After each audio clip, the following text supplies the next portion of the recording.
"Get this intruder out now," the captain ordered, not even glancing at the elderly man. Walter Grayson, 85, didn't budge. His eyes skipped past the approaching seaman recruits, locked instead on the massive gray hull of the USS Meridian, DDG-51. Peterson and Carter, young recruits, stepped forward to escort him out. To them, he was just an old man poking around. But to Walter, that ship was a piece of his soul, like spotting a long-lost friend, the only one who could save the mighty destroyer, now dead in the water at the dock. The wind carried the salty tang of the sea, mingling with the metallic clink of chains and the echo of footsteps on the pier. Peterson, stiff-postured, lightly gripped Walter's arm, while Carter, a young woman with a steady gaze, walked on his other side. They were just following orders, but their unease was clear. This elderly man didn't seem threatening at all. "Let's go, sir. This area is restricted," Peterson said, keeping his tone formal. Walter didn't answer. His eyes stayed on the motionless destroyer, silent like a wounded beast. The number 51 on the bow sparked vivid memories. He knew every bolt behind that paint. As they led him away, they passed sailors working around the ship, adjusting lines and checking equipment. Their hushed voices betrayed worry. The Meridian had been out of service for days, every test a failure. "They say it's the cooling system, but no one can pinpoint it," one sailor muttered, unaware Walter was listening.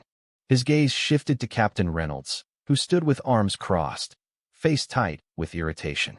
Every hour of downtime cost dearly, and a stalled destroyer couldn't serve its mission. Noticing Walter wasn't resisting, Carter slowed her pace. "Were you looking for someone?" she asked, her tone softening. "Just came to see an old friend," Walter replied with a faint smile. Peterson frowned. "A friend here?" Walter nodded toward the ship. "He's right there. Only he's sick." The comment silenced the recruits for a moment. Carter glanced at Peterson, but before she could speak, a deep rumble echoed along the pier, the engine of an approaching patrol boat. Two sailors stepped aside as a smaller naval vessel docked. A man in a crisp uniform stepped off, gray hair, broad shoulders, commanding presence. It was Admiral Hayes. "Where's the man I called for?" he demanded, scanning the pier. Captain Reynolds, on the upper deck, descended quickly, looking puzzled. "Sir, we've got an intruder being escorted out." Hayes narrowed his eyes. "Intruder?" His gaze landed on Walter, flanked by the recruits. He strode toward them. "Mr. Grayson," he said, relief in his voice. "I thought you wouldn't come." Peterson and Carter exchanged stunned looks. The captain froze, trying to regain control. "Sir, this man arrived without ID." Hayes cut in, sharp and final. "And this man knows every inch of this ship. He's our only shot at fixing this mess. Release him." The recruits dropped Walter's arms. He adjusted his worn cap, a ritual before diving into work. Hayes motioned him toward the ship. "Walter, the engine room's a mess. We've tried everything." Aboard, the smell of oil, metal, and salt water flooded Walter's senses, dragging up decades of memories. Sailors watched, some curious, others skeptical. Descending to the engine room, the stifling heat hit, along with the faint drip of water. At the seawater circulation system, Walter crouched, inspecting valves and pipes with a practiced eye. He tapped a component with his fist, the hollow sound confirming his suspicion. He called for a wrench, flashlight, and drain container. Moving calmly but precisely, he loosened a connection, and water mixed with dark particles spilled out. "Marine debris and rust," he said. Heat exchangers nearly blocked. The ship's engineer's eyes widened. But the sensors didn't catch it. Walter's voice stayed low. "Sensors read numbers. You gotta listen to the machine." Hayes, observing silently, gave a faint smile, recognizing wisdom earned over decades. The work began. Walter drained the system, clearing the blockage with simple tools, the crew assisting quietly, soaking in his every move like students. Hours passed in the sweltering engine room, but Walter never faltered, his focus unwavering. When he tightened the final valve, he wiped sweat from his brow with an old rag from his pocket. "It's ready," he said. The crew exchanged glances. Hayes signaled to start the engine. A deep growl rose, then steadied into a powerful pulse vibrating through the steel. The destroyer lived again. Sailors grinned, some clapping softly. Walter watched the gauges stabilize, ensuring the ship was breathing on its own. On deck, Captain Reynolds stood, visibly embarrassed. The engine's hum thrummed in the chest. Walter didn't smile. He stepped to the control panel, checked the heat exchanger's inlet and outlet temperatures, and eased a valve shut, millimeter by millimeter. "Don't celebrate yet," he whispered. "Gotta purge air in the secondary circuit, or pressure'll drop at higher RPMs. The engineer nodded, reaching for the valve as Walter instructed. "Open this one. Count to 5, close it. Then this one, wait for the reading to stabilize. Vent the top, slowly, no rush." Rushing brakes machines. Reynolds descended to the engine room, pausing at the doorway, glancing at Hayes, then Walter. "Engine's running for now," he said coolly. "We need full protocol, no shortcuts." Hayes replied before Walter could. "We'll do it all, Captain, with someone who knows what he's doing." Reynolds pressed his lips tight. "Start the cooling flow and vibration checklist. Readings at 3, 5, and 8 minutes." Time crawled. The engine's rhythm held. With valve tweaks and pressure adjustments, readings settled perfectly. The crew, once scattered, moved as one, steadied by Walter's presence. 5 minutes stable, the engineer reported. Outlet temperature dropping, no abnormal vibration. Walter rested a hand on the return pipe, feeling the heat shift. "Now it's breathing," he murmured. Hayes stepped closer to Reynolds. "I authorize gradual RPM increase." Reynolds hesitated. 10% increments. "Watch everything." The engineer turned the control. The engine deepened, vibrations steady, lights unwavering. Another increase, gauges calm. Then an amber warning blinked, slight pressure drop in the auxiliary line. Reynolds raised his head, ready to pounce, but Walter was already at the side filter assembly. "Hold it there," he said evenly, opening the inspection drain. A dark, pasty stream trickled out. "Biofilm residue," he explained, calling Carter over with a container. "Part of the same problem. Ignore it, it turns to stone. Replace the auxiliary filter and repeat the purge." The fix took minutes. New readings, alarm gone. Another RPM step, no issues. "She's ready for dockside testing," Hayes said. "If you're comfortable, Captain." Reynolds scanned the crew, the old man in the worn cap, and the humming machine. "Proceed," he said. Shore power cables were reeled in. The Meridian adjusted its generators, balancing distribution. Light winds blew from the east, faint whirlpools forming along the hull, proof of propulsion response. Peterson and Carter followed Walter to the upper deck. Stepping out, he shaded his eyes against the light. The destroyer felt alive.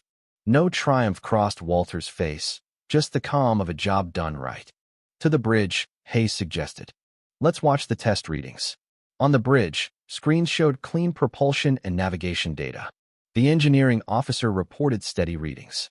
The sea was calm, tide rising. Pier crews radioed for minimal movement to push and release to test the ship's response. "Command, ready for limited thrust," came the intercom. "Authorized," Reynolds replied, eyes forward, hands clasped. The hull vibrated, moving inches, then stopping obediently.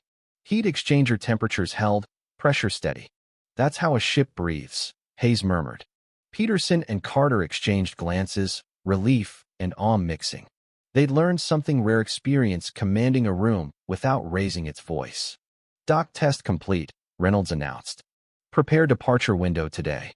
The sun dipped, warming the harbor. Shore crews confirmed a clear exit channel. Reynolds took a deep breath, looking at Hayes, then Walter. "If this holds, we lift anchor at sunset." Hayes nodded. The Meridian, its power contained, awaited orders, the crew's tension lifting. The final report hit the bridge. All systems stable, pressure nominal, temperatures perfect. Crew moved with new energy, hauling lines, prepping for departure. On the pier, sailors gathered, knowing this moment hinged on the man nearly escorted out hours ago. Hayes stood beside Walter near the main deck ladder. "Sure you want to watch from down here? The bridge has a better view." Walter adjusted his cap, eyes on the hull. "Down here, I feel the ship. On the bridge, you see it. Here you hear it." Reynolds gave final orders, his voice steady, stripped of earlier sharpness. He knew the ship would still be dead without Walter. "Crew, prepare for departure," he called over the intercom. The engines roared, confident. Turbines hummed smoothly, water churning around the hull. Walter tracked each sound, each vibration, confirming every fix. Reynolds approached him on deck, the engine noise fading to let waves reach their ears. "Mr. Grayson," he began, facing the man he'd called an intruder. "I owe you an apology not just for the misunderstanding, but for judging you by age before knowing who you were." Walter stayed quiet, watching him. After a pause, he said, "A ship doesn't care how old its fixer is. It just wants to sail." Reynolds nodded, taking a deep breath. "Thank you for bringing this ship back to sea." Hayes stepped in, pride in his tone.